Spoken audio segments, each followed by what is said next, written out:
Hello and welcome to News Tonight on Rajya Sabha TV. I'm T. Nadda with a daily roundup of all that's making news across India and the world. Before we go over to the headlines, Rajya Sabha TV appeals to all its viewers to stay safe from the COVID-19 pandemic.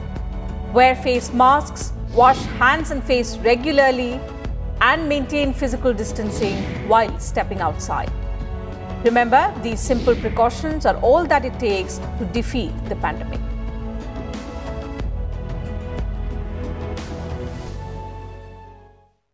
And now let's get you the top stories of the day.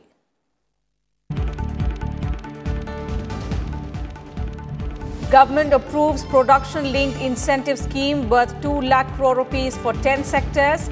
Scheme aimed at boosting exports and making Indian manufacturers globally competitive.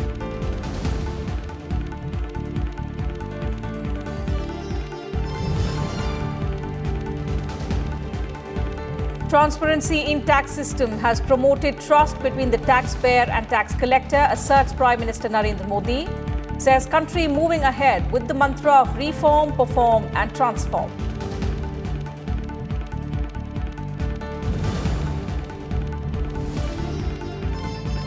BJP celebrates NDA victory in Bihar, addressing party workers in Delhi. Prime Minister Narendra Modi thanks voters for the win, calls it their reward for working tirelessly for the development of the country.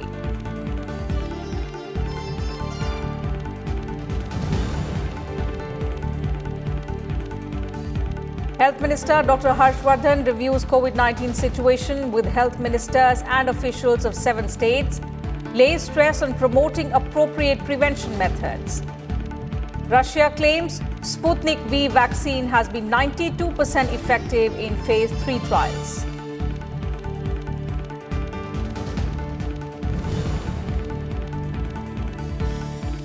Vice President M. Venkaiah Naidu emphasizes need to start people's movement for water conservation. Tamil Nadu adjudged best state in water management at the 2nd National Water Award ceremony.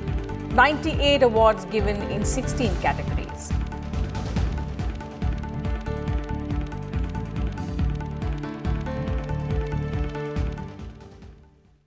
After a resounding victory in Bihar Assembly elections and several by-polls, Prime Minister Narendra Modi addressed party workers at the BJP headquarters in New Delhi on Wednesday.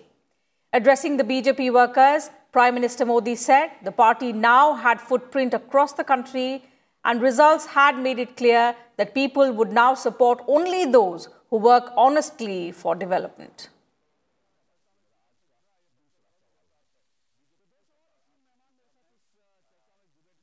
Corona के इस संकट काल में ये चुनाव कराना आसान नहीं था, लेकिन हमारी लोकतांत्रिक व्यवस्थाएं इतनी सशक्त हैं, पारदर्शी हैं कि इस संकट के बीच भी उन्होंने इतना बड़ा चुनाव करा करके दुनिया को भी भारत की ताकत की पहचान कराई है।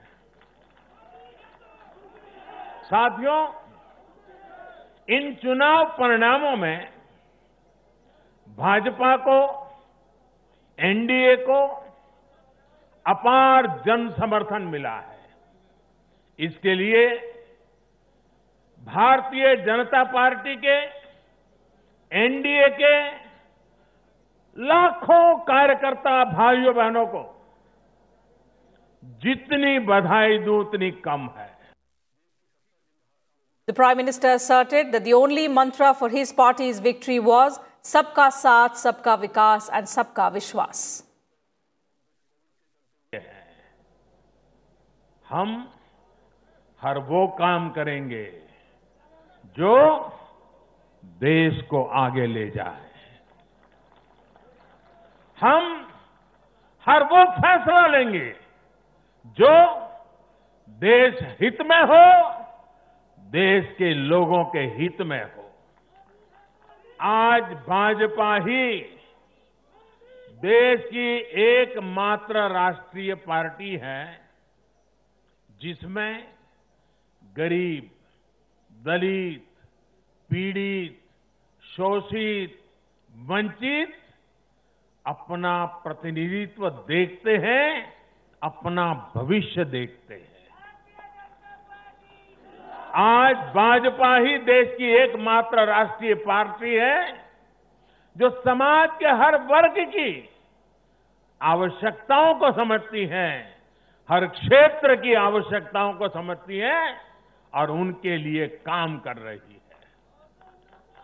आज भाजपा ही एकमात्र पार्टी है जो राष्ट्रीय आकांक्षाओं के साथ ही हर क्षेत्र के गौरव को भी उतने ही गर्व के साथ अपने साथ लेकर के चलती है। और इसलिए आज देश के नौजवानों को सबसे ज्यादा भरोसा किसी पर है तो वो भाजपा है। The Prime Minister thanked the Election Commission and poll officers for conducting peaceful elections in Bihar. In his victory speech, he attributed BJP's electoral success to BJP's governance.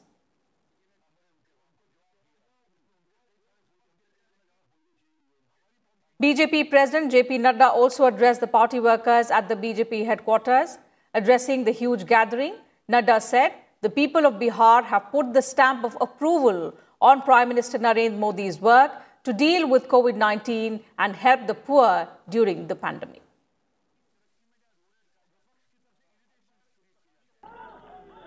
ये गरीब कल्याण पैकेज 1,70,00,000 का 80 करोड़ की जनता को मार्च महीने से लेकर छठ और दिवाली तक 5 किलो चावल, 5 किलो गेहूं या 1 किलो दाल की व्यवस्था की गई ताकि उनका चूल्हा जल सके। 8 करोड़ बहनों को 3 महीने के लिए गैस का सिलेंडर मुफ्त दिया गया ताकि उनका चूल्हा जल सके। 20 करोड़ बहनों के खाते में सीधा 500 रुपए पहुंचाकर उनके खाने की चूल्हे की व्यवस्था हो सके, इस काम को किया गया।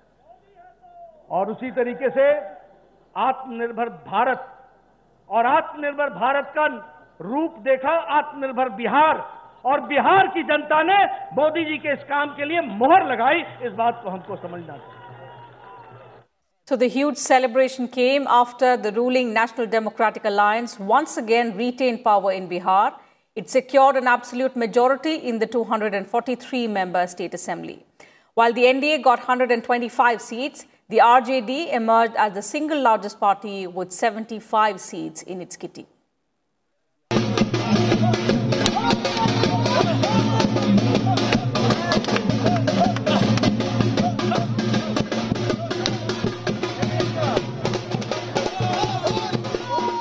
After a close contest, a victory for the NDA in the Bihar Assembly elections had BJP and JDU supporters celebrating outside their party headquarters in Patna.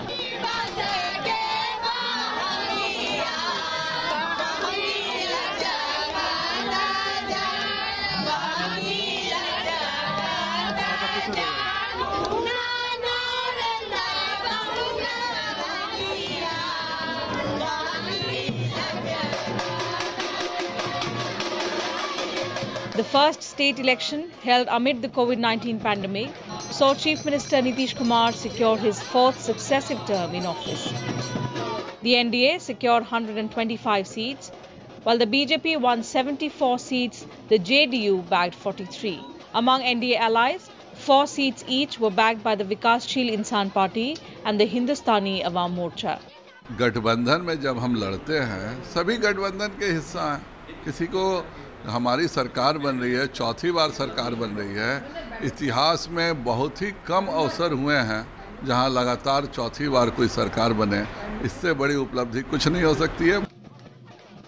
The opposition Grand Alliance managed to get 110 seats.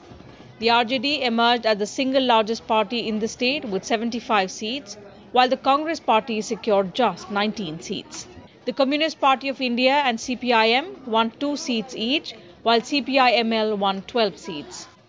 The Asaduddin Owaisi-led AIMIM won 5 seats, while the LJP, BSP and Independent got 1 seat each. Elections to the Bihar Assembly were held in 3 phases. Bureau Report, Rajya Sabha team. In some other news, the government on Wednesday approved a production-linked incentive (PLI) scheme for 10 key sectors, including telecom, automobiles and pharmaceuticals, taking the total outlay for such incentives to nearly 2 lakh crore rupees over a 5-year period. More details in this report. In a meeting chaired by Prime Minister Narendra Modi, the Union Cabinet on Wednesday announced a mega productivity-linked incentive program worth nearly 2 lakh crore rupees. The scheme will help encourage domestic manufacturing, reduce imports and generate employment as the government works to bolster economic growth. The 10 key sectors are advanced chemistry cell battery, electronics and technology projects, automobile and auto components, pharma and drugs, telecom and networking, textile, food products, solar photovoltaic, AC and LED, and specialized steel. लगभग 2 लाख करोड़ दिवाली के मौके पर एक उद्योग क्षेत्र को बहुत बड़ा तोहफा, और उससे देश का उत्पादन बढ़ेगा, निर्यात बढ़ेगी, रोजगार बढ़ेगा। तो ये बहुत है, इसके परिणाम भी आने लगे। मोबाइल की अनेक कंपनियां बाहर से भी आए, the FDI has come, foreign companies have come and are manufacturing in India. Finance Minister Nirmala Sitharaman said the PLI scheme will provide incentives for manufacturers and help the country achieve the objective of Atmanirbhar Bharat. It also partly answers the question which is frequently asked: does Atmanirbharta mean inward-looking policy? Not at all. We are yet again proving that the policy that we are taking up, even in the PLI, the productivity-linked incentive through which we want manufacturers to come into India, is clearly to say we want to build on our strength, but yet link with the global value chains. In another decision, the Union Cabinet approved continuation and revamping financial support to public-private partnerships through the Infrastructure Viability Gap Funding Scheme till 2024-25, with a total fund outlay of 8,100 crore rupees. The scheme will promote PPPs in social and economic infrastructure. Bureau Report, Rajya Sabha TV. Prime Minister Narendra Modi inaugurated a new state-of-the-art complex of income tax appellate tribunal at Cuttack via video conferencing on Wednesday. Addressing the event, he highlighted the tax reforms undertaken by the NDA government in the last 6 years. He also emphasized that India is among the select few nations that codified rights and responsibilities of the taxpayers. India has moved from tax terrorism to tax transparency, Prime Minister Narendra Modi said on Wednesday, while emphasizing that this change has taken place because of the government's faith in the policy of reform, perform and transform. पहले की सरकारों के समय शिकायतें होती थी, tax terrorism, चारों तरफ यही शब्द सुनाई देता था, टैक्स टेररिज्म। आज देश उसे पीछे छोड़कर टैक्स ट्रांसपेरेंसी की तरफ बढ़ रहा है। टैक्स टेररिज्म से टैक्स ट्रांसपेरेंसी का ये बदलाव इसलिए आया है क्योंकि हम रिफॉर्म, परफॉर्म और ट्रांसफॉर्म के अप्रोच के साथ आगे बढ़ रहे हैं। Prime Minister Modi asserted that acceptance of as many as 99.75% of tax returns is a step towards trusting the taxpayer. Citing measures like faceless appeals, quick refunds and dispute resolution mechanism, the Prime Minister asserted that the tax administration is being transformed. साथियों, आज हम technology के जिस दौर में पहुंच रहे हैं, वहां पूरे सिस्टम का अपग्रेडेशन बहुत जरूरी है। विशेष तौर पर हमारे न्याय तंत्र में आधुनिकता, टेक्नोलॉजी के ज्यादा से ज्यादा इस्तेमाल ने देश के नागरिकों को नई सहूलियत देना शुरू किया है। निष्पक्ष, सुलभ, सत्वर न्याय के जिस आदर्श को लेकर के आप चले हैं, वो आधुनिक सुविधाओं और तकनीकी समाधानों से और सशक्त होगा। The Prime Minister also highlighted the reduction in the corporate tax rate, simplified rate structure for individual taxpayers, faceless appeals and quick refunds as reforms that have helped the taxpayers. The newly built office-cum-residential complex, spread over 1.6 acres, will have modern facilities like e-court and e-office for income tax appellate tribunal to function smoothly. The Cuttack bench was set up in May 1970 in a rented accommodation and has been functioning without a building since the last 50 years. Bureau Report, Rajya Sabha TV. And Prime Minister Narendra Modi will participate in the Asean India Summit that will be held virtually on Thursday. The 17th Asean India Summit will be co-chaired by Prime Minister Modi and the Prime Minister of Vietnam. The summit will focus on measures to recover from the economic turmoil triggered by the COVID-19 pandemic and ways to further broaden the strategic ties. The Ministry of External Affairs said the summit will review the status of ASEAN-India strategic partnership and also take stock of the progress made in key areas such as connectivity, maritime cooperation, trade and commerce, education and capacity building. The MEA further said that India's Act East policy reflects the importance India attaches to engagement with ASEAN.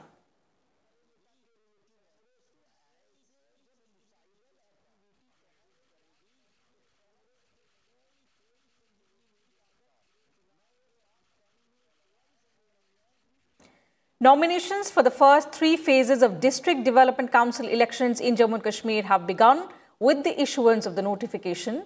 This will be the first major electoral exercise since the abrogation of Article 370 in August last year.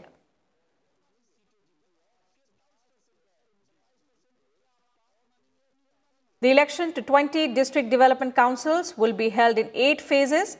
The first phase will be held on the 28th of November. The last phase of polling will take place on 19 December and the counting of votes will take place on the 22nd of December. By-polls to vacant panchayat and municipal seats will also be held simultaneously, while the election to DDCs and panchayat by-polls will be through ballot. By-election to municipal seats will be conducted through electronic voting machines.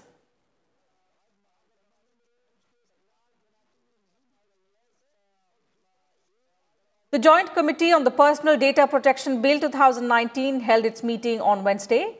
The committee, headed by BJP MP Meenakshi Lekhi, has started clause-by-clause consideration of the Personal Data Protection Bill 2019. The Parliamentary Standing Committee on External Affairs also met on the day. On the agenda was oral evidence of representatives from various ministries. These included the Ministries of External Affairs, Home Affairs, Finance, Electronics and Information Technology, and Law and Justice on India and international law. The panel also heard from the representatives of the Ministry of External Affairs on India's Neighbourhood First policy.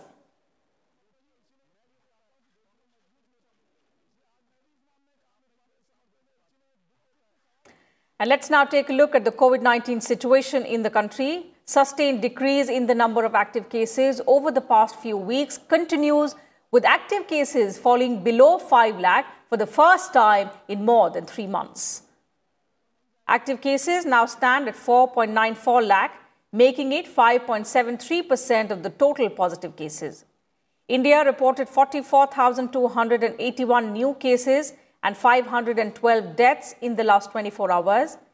50,326 recoveries were also reported in the same period, taking the total recoveries in the country to 80,13,000 and the recovery rate to 92.79%. The total cases stand at 86,36,000, including 1,27,571 deaths due to COVID-19. In another milestone, India crossed 12 crore cumulative tests.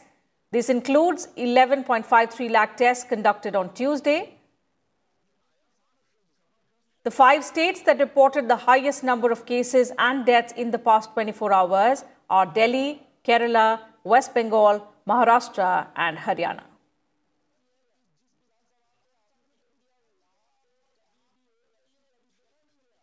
Union Health Minister Dr. Vardhan on Wednesday interacted with the Chief Ministers and Health Ministers of 7 states to review the COVID-19 situation. These states included Maharashtra, Uttarakhand, Manipur, Mizoram, Tripura, Meghalaya and Goa. During the meeting via video conferencing, the Health Minister advised the states to focus on higher testing, especially in districts with higher positivity rate. The minister also cautioned that people need to be more vigilant in the entire festive season as respiratory virus spreads rapidly during the winter months.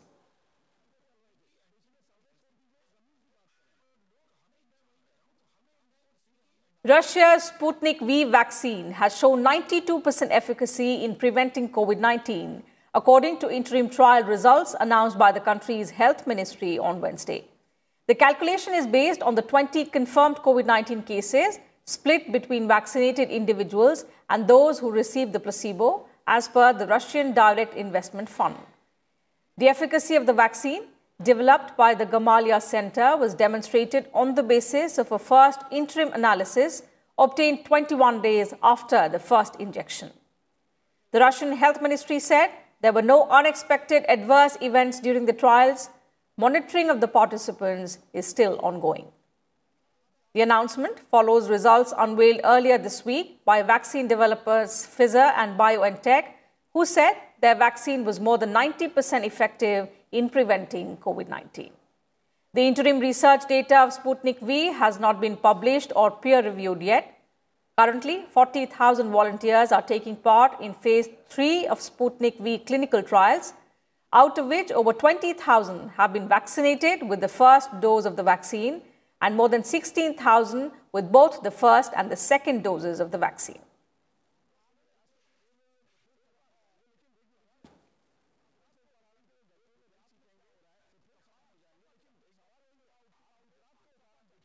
The Central Pollution Control Board has directed closure of hot mix plants and stone crushers in Delhi NCR till the 17th of November. The decision has been taken in view of a likely increase in pollution levels during the festive season. The board has asked the governments of Punjab and Haryana to take immediate stringent actions to curb stubble burning and authorities in Delhi NCR to strictly check biomass burning. The Apex Pollution Watchdog asked for frequency of mechanized cleaning of roads and water sprinkling to be also increased. It also said that guidelines and standard operating procedures for dust mitigation at construction sites should be strictly adhered to. The CPCB order also stated that strict actions, including penalty and a temporary stoppage of construction activities, should be taken against these violators. The Commission had also decided to invoke the Graded Response Action Plan, which has already been notified by the central government. GRAP is a set of anti-pollution measures followed in Delhi and towns in its vicinity according to the severity of the situation. It came into force on the 15th of October.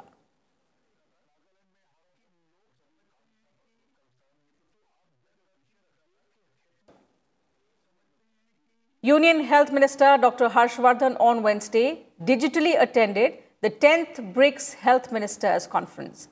Addressing the meet via video conferencing, he said, our decentralized but unified mechanism to provide universal, accessible and affordable healthcare to one and all was the driving force behind our unique response strategy for COVID-19. He added, India's COVID-19 response approach was preemptive, proactive and graded. He emphasized the need for an aggressive roadmap and a strong show of solidarity to curtail any present and future risks threatening safety and well-being of millions of citizens globally.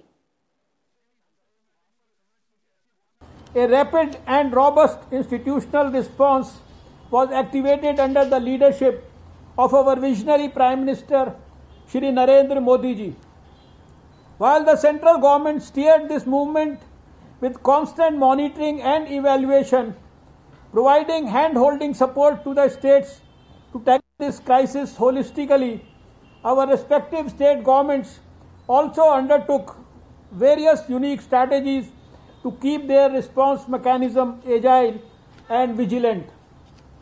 Our decentralized but unified mechanism to provide universal, accessible, equitable and affordable health care to one and all was the driving force behind our unique response strategy for COVID-19. Vice President M. Venkaiah Naidu on Wednesday called for a Jan Andolan on water conservation and stressed on the need for immediate action. Inaugurating the second National Water Award ceremony, the Vice President cautioned that potable water might become a scarce resource unless its wastage is reduced and conservation is taken on a war footing. Underlining that water is a finite resource, he called for a change in lifestyle and making water conservation a way of life. Water is fundamental to life, livelihood, food security and sustainable development, and it is our duty to take all possible steps for conservation of the limited precious resource. Every drop needs to be preserved. That is possible if everybody understands the importance, understand the challenge before the mankind, present and future also, with the growing population.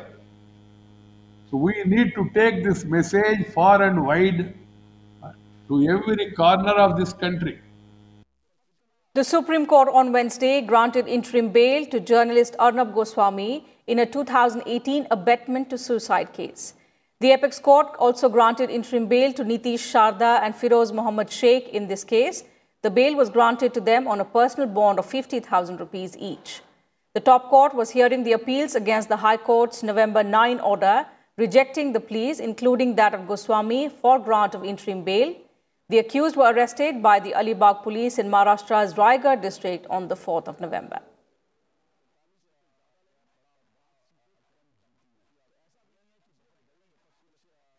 National Education Day or Rashtriya Shiksha Divas is celebrated every year on the 11th of November to mark the birth anniversary of Maulana Abul Kalam Azad, the first education minister of independent India.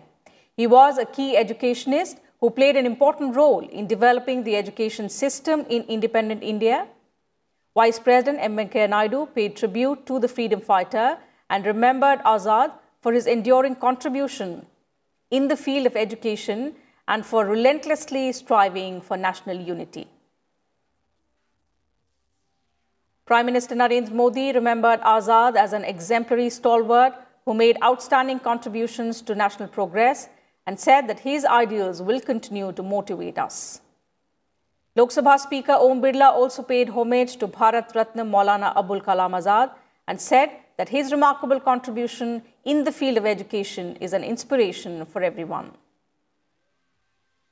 Lok Sabha Speaker Om Birla and others also paid floral tribute to Maulana Abul Kalam Azad at the Central Hall of Parliament. Azad was a key educationist who played an important role in developing the education system in independent India.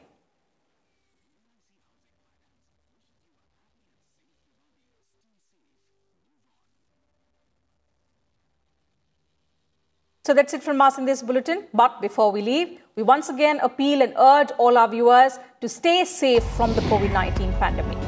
Wear face masks, wash hands and face regularly, and maintain physical distancing while stepping outside. Remember, these simple precautions are all that it takes to defeat the pandemic. Good night and thanks for your time.